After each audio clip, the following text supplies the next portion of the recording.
Hello and welcome to this week's episode of Beat the Experts, brought to you by Falcone Moon Ford. Alongside Mike Bires, I'm Andrew Chiappazzi. It's the last week of high school basketball season. We have three local teams still chasing a state title. AJ, two semifinal games, Monday night and Tuesday night. Let's break down those games. Yeah, later tonight we have Quaker Valley going up against Sharon in the Class 4A boys semifinal. Just 4 months ago we were talking about Quaker Valley and Sharon playing in another state semifinal. That was for football. Quaker Valley went on to win their first state football championship. There isn't a ton of crossover though between these two separate programs because Quaker Valley basically only has Ricky Gus and Ethan Moore from the football team on the basketball team. Sharon has a few guys, but none are their top scorers, so it's a nice little hook, but I don't know that it's going to be a huge factor. I think the bigger carrot for both of these teams is this. Quaker Valley has played in just one state championship game. That was in 1999. They lost a double overtime to Anvil-Cliano. Sharon has not played in a state championship since 1957.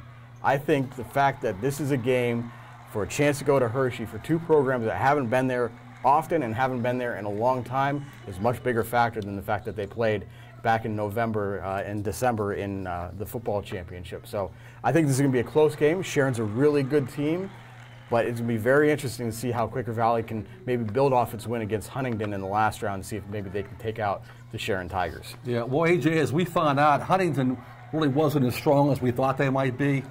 This Sharon team is very, very good. Really put a whipping to Newcastle in the quarterfinals. It was a double-digit win, I believe. Sharon has a very athletic, talented basketball team, and Sharon has a bona fide big guy in 6'8" Ethan Porterfield, scoring 17.5 points per game, averaging around 10 boards per game. Very athletic team. This might be the best team that Quaker Valley has played this year. Should be a very good game tonight at Newcastle. On Tuesday night, Sewickley Academy will take on OHara for the fourth time this season. So no secrets between these two teams. It's actually the seventh time in the past two seasons that they've played. And Sewickley Academy has a little bit of the edge here. Not only have they won two of the three matchups so far, including the Whitfield Championship game, but they have a little bit of state championship experience. A decent number of these guys played last year when Sewickley Academy won a state championship. They've won two Whitfield championships. They've been in these big games. And one note for OHara that I'm going to keep an eye on, Dante Spadafora has kind of been the engine behind the Chargers a little bit when they've played Sewickley Academy. When OHara beat Sewickley Academy the first time around, Dante Spadafora had a great game, had 15, 17 points, a high number of assists. He missed the second game due to an injury. Sewickley Academy won that game, and he did not have a good first half. And Sewickley Academy built that huge lead in the Whitfield Championship game. Spadafora had a great fourth quarter and helped OHara have a nice comeback and make that game close in the Whitfield Championship. So if Spadafora has a good game Tuesday night, OHara might be able to take out Sewickley Academy and make it to the state championship game. AJ, this might be a high-scoring game. Both of these teams score a lot of points. OHara is the leading scorer in the Whitfield right now. Sewickley Academy is right behind them. Both are scoring over 70 points per game. Sewickley Academy has all five starters averaging double figures in the playoffs, including sophomore guard Isaiah Smith at 15.8 points per game.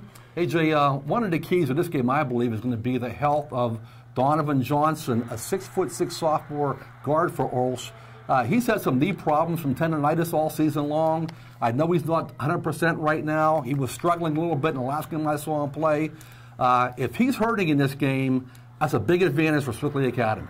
Should be very interesting to see what happens Tuesday night at Peters Township. That does it for this week's episode of Beat the Experts. You can keep track of both of these games on timesonline.com. And join us later in the week for the next edition of Game On. So for Mike Bires, I'm Andrew Chiappazzi. That does it for now. We'll see you soon.